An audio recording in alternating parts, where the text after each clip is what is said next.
Do you like flip smartphones? I do. Their compact size make them super easy to carry around, but the biggest gripe with the one I used was the battery life. It was terrible. On top of that, every little thing I did on that smartphone made it warm. But here we are with the Infinix Zero Flip. It comes with a bigger battery, faster charging time, and it doesn't cost a arm and a leg. I've been using the smartphone for a while now, and I'm going to tell you everything that's good about it and some of the things that are not great. Starting with the accessories, the Infinix Zero Flip comes with a protective case, which is a must-have and must-use item because flips are fragile. One fall and it will most likely crack, even though the front and rear are protected with cunning Gorilla Glass Victus 2. For my usage, the case held up well from most part, but the rear grip strap has given out. Part of the accessories you get is a 70 watts fast charger that charges this smartphone from 0 to 100% in just an hour. For the build quality, I had no issues. The hinge still feels sturdy like it's brand new. According to the engineers at Infinix, the hinge is rated for 40,000 folds. That's 200 folds daily for 5 years. I mean, I don't fold and unfold my phones 200 times a day, but if I did, for the next 5 years, it's going to be alright. Plus, if anything goes wrong, CalCare has you covered. They have the best after-sale service in my region. There's no official IP rating, although the SIM tray has a gasket to keep water out. This smartphone is a 5G smartphone. It supports dual SIMs with no memory card support. The dual stereo speakers sound good.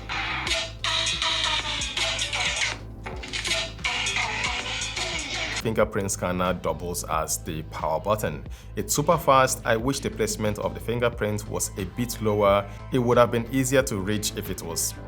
Now let's talk about this guy, the cover display. It's one of the main attractions of this smartphone. It's big. It's a 3.64-inch AMOLED panel with a 120Hz refresh rate. You can open most apps on it, even games, although let's be honest, gaming on this tiny screen isn't practical. I mostly used it for notifications and as a viewfinder to take selfies and make videos. Opening the phone reveals a 6.9-inch 1080p AMOLED display with a variable refresh rate that peaks at 120Hz.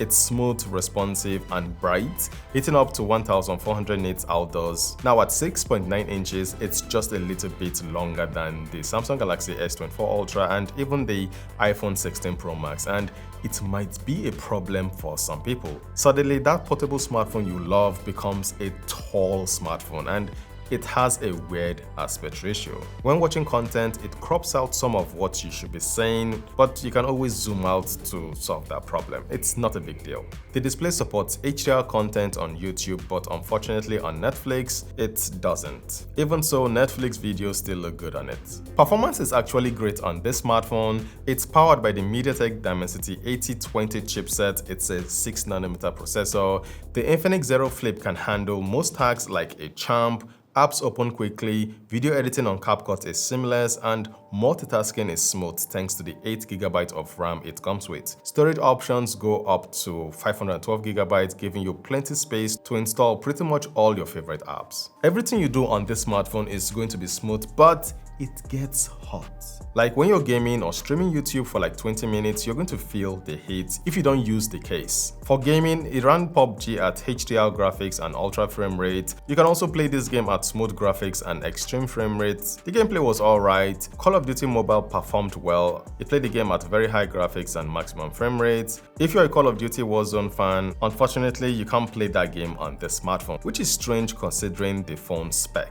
While the performance is solid, this isn't the phone I would use to play games. It's mostly for people who want a compact and stylish device. The Infinix Zero Flip comes with some AI features that are useful, like the magic eraser. I mean, you can use it to take out objects you don't want in a picture.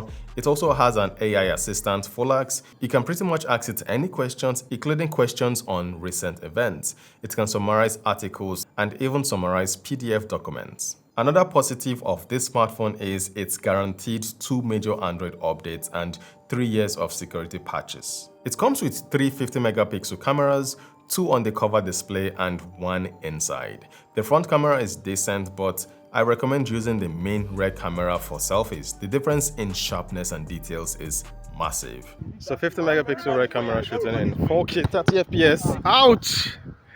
What do you guys think about the video quality? This one is a professional keeper on a carry. They want me to score goal. I think I just play. You say take if now the glove be your problem. Take glove. Take glove. And this is the 50 megapixel ultra wide camera shooting in 4K 30 FPS. Quality is not bad, right? Yeah, everybody remove it. About to start. What do you guys think about the quality? Let me know in the comment section below. The ultra-wide camera delivers good colors that matches the main sensor. Night shots are acceptable, it shows noise in the darker areas, and you can see lens flares.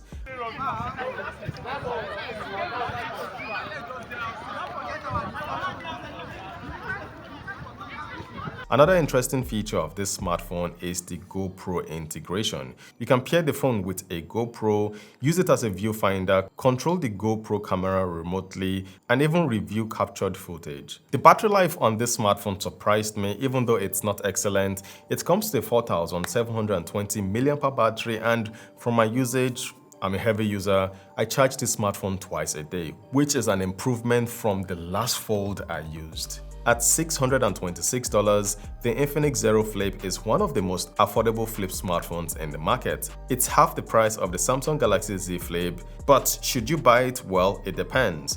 If you value portability and a sleek design, this is the phone for you. The battery life is good for a flip smartphone, and you get excellent after-sales service with CalCare. Infinix made a foldable smartphone that is not that expensive. It has great build quality, good battery for a fold, and performs well even though it gets hot.